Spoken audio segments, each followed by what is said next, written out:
এই campus politics,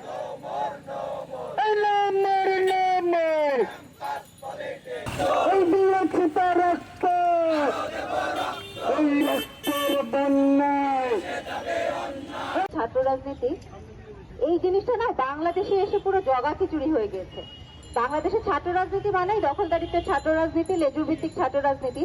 কিন্তু একটা বিশ্ববিদ্যালয় পর্যায়ে যে লেজুর ভিত্তিক ছাত্র রাজনীতি বাদেও, দখলদারিত্বের ছাত্র রাজনীতি বাদেও ছাত্র রাজনীতি করা যায়, এইটা মনে হয় বাংলাদেশের যতগুলো রাজনৈতিক দল আছে কারোরই মাথায় ঢোকে না। কারণ বিশ্ববিদ্যালয় বা কলেজ লেভেলের যে ছাত্র রাজনীতি, এটা হতে হয় ছাত্র সংসদ ভিত্তিক। এখানে ছাত্র সংসদ ভিত্তিক রাজনীতি চলে না।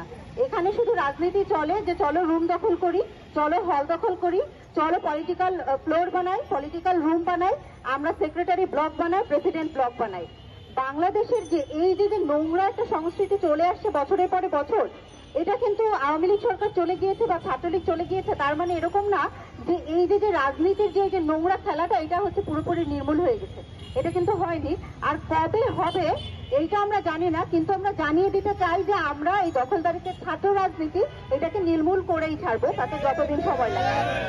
এবার আবার আমাদের দ্বিতীয় স্বাধীনতার পরে কোন ছাত্র সংগঠন যদি ঢাকা বিশ্ববিদ্যালয়ের ছাত্রদের দিকে হাত বাড়ানোর চেষ্টা করে তবে সেই হাতও ভেঙে দেওয়া হবে।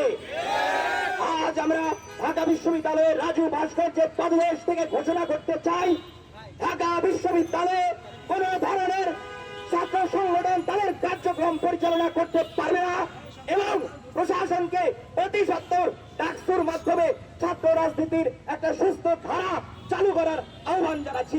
হচ্ছে দেখি আমরা ঢাকা ইউনিভার্সিটিতে দলীয় লেজুর ভিত্তিক ছাত্র রাজনীতি বাদ দিয়ে ডাকসু কেন্দ্রিক একটি ছাত্র রাজনীতিক সিস্টেম চালু করার জন্য দাবি করতেছি।